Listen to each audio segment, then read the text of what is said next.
قالەمەڕە ئەو هونەرمەندەی لەسرە مەرگی شاخەمی گەورەی شمشاڵەکەی بوو.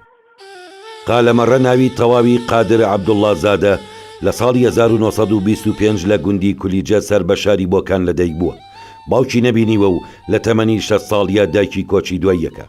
هەروەک خۆیڵێ تەواوی ژیانی بەنا ئارامی و برسێتی و چارە ڕەشی تێپەڕ کردووە. لەلایەن شێخ مەحەممەد شێخی بورهان لە ناوچەی مکوریان نازناوی قالەمەڕەی پێبەخشراوە. بەو هۆیەی قادری زۆر خۆشویستووە لەبەرەوەی مێر مناڵێکی زۆر لەسەرخۆ بووە. قالەمەڕە لە سەردەمی گەنجێتیا بەڕێکە و چاوی بە شمشاڵێکی مێژووی بەدەست پیرە پیاوێکەوە کەوێ و پێشنیازی بۆ کات لە بەرامبەر مەڕێک ئەو شمشاڵەی باتێ. پیاوەکەش قبوڵیەکە و شمشاڵەکەی پێیە و تەمەنی شمشاڵەکەی قالەمەڕە بۆ زیاتر لە 150 ساڵ ئەگەڕێتەوە. لە پەنجاکانی سەدەی ڕابردوو لە ناوەندەکانی رادیۆ و تەلەڤیزیۆنی کرماشان، سنە، تاران، مەهابات و ورمێ بە دەنگی ئەفسوناوی شمشاڵەکەی چەندین پارچە مۆزیکی جوان و ڕەسەنی پێشکەش کردووە. قالەمەڕە بۆ ماوەی چەندین ساڵێک گاوکاری هونەری هونەرمەندی بەتوانای کورد حەسەن زیرەکی کردووە و لە پێشکەشکردنی گۆرانیەکانیە بە ئامێری شمشاڵ یارمەتیەوە. لە ساڵانی 1945 بۆ 1946 پەیوەندی بە کۆماری مەهابادەوەکە و دۆستایەتیکی نزیکی لەگەڵ هەژار و هێمن مکوریانیا هەبووە. لە دوای لە سێدارەدانی قازی محەممەدی نەمر هانا بۆ ئەشکەوتی گوڵاڵابە، دواتر پەناباتە ماڵی عەبازاغەی سەرکەپکان و ئەحمەد ئاغای کۆیە. لە ساڵانی 1967 بۆ 1968 ئەبێتە هاوڕێی مەلا ئاوارە، مەلا مەحمودی زەنگەنە و سولەیمانی معینی. هەر لەو سەر و بەندەدا ماڵیانە چێتە دەڤەری بۆکان.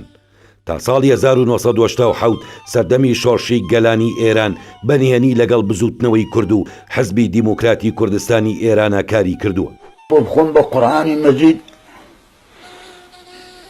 لە خوای بەرەژێر، لە خوای بەرەژێر، چون ئەوە خوا دروستی کردنی و ڕازقی ڕزقیشمانە و ڕازقی زیندەگی و بوون و نەبوونمانە. دکتۆر قاسملو مامۆستا هەزار لە خوای نەبێت لە 100 تا سەری بەسەری ڕوویش هەردەم خۆشت دەوێت. گرنگی شمشاڵەکەی قالەمەڕە لە ئاستێکدایە کە پسپۆڕان و شارەزایانی بواری مۆسیقا وەک بلیمەتێک باسی قالەمەڕیان کردووە.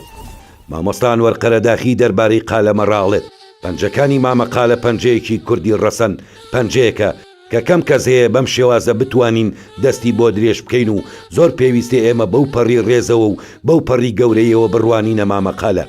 ئەزمموی ژیانی ئەو بکەینە نووسراوێک لە کتێبەکانە بڵاوی بکەینەوە تانەوەکانی داهاتوومان دایان ماستەرنامە و دکتۆرای لەسەر بنووسن.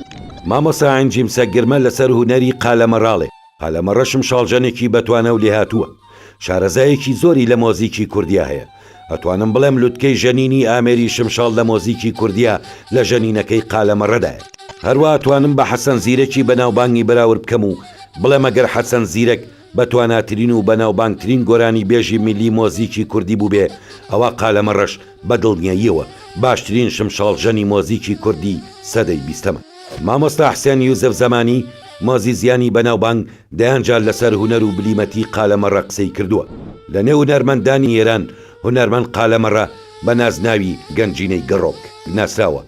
ئەمەش بەهۆیەوەی کەم بلیمەتە وەکو گەنجینەیەکە کە پڕە لە مۆزیک و بەیت و حەیران و لاوک و مەخاماتی ڕەسەن و فۆلکلۆری جوانی کوردستان. قالەمەڕە لە ماوەی کاری هونەریە لە زۆربەی فیستیڤاڵ و بۆنە گرنگەکانی بواری هونەری مۆزیک لە وڵاتی ئێرانە بەشداری کردووە. لەوانەش فێستیڤاڵی مۆزیکی فەجر لە تاران، فێستیڤاڵی مۆزیکی ناوچەکانی ئێران لە کرمان و لە بۆنە و فێستیڤاڵی سنە، کرماشان، ئیلام، ورمێ، مەهابات و سەقز بەشداری کردووە و چەندین خەڵات و شانازی گەورەی بەدەستێناوە. لە سەردانێکیا بۆ هەرێمی کوردستان خەڵاتی ئەنفالی لە شاری سلێمانی پێبەخشراوە. لە ساڵی 1993 خەڵاتی باشترین و تەکنیکترین شمشاڵژەنی لە ئەڵمانیا پێبەخشرا. هونەرمەند قالەمەڕە لە 21 ئایاری 2009 لە تەمەنی 84 ساڵیە بەهۆی نەخۆشیێکی درێژخایەن لە ماڵەکەی خۆی لە شاری بۆکان کۆچی دوایی کرد. لە 22 ئایاری 2009 بە بەشداری هەزاران کەس لە شاری بۆکان و شارەکانی دیکەی ڕۆژهەڵاتی کوردستان لەسەر وەسێتی خۆی تەرمەکەی لە داوێنی ناڵەشکێنە لە نزیک گۆڕی هونەرمەند حەسەن زیرەک بە خاک سپێردرا.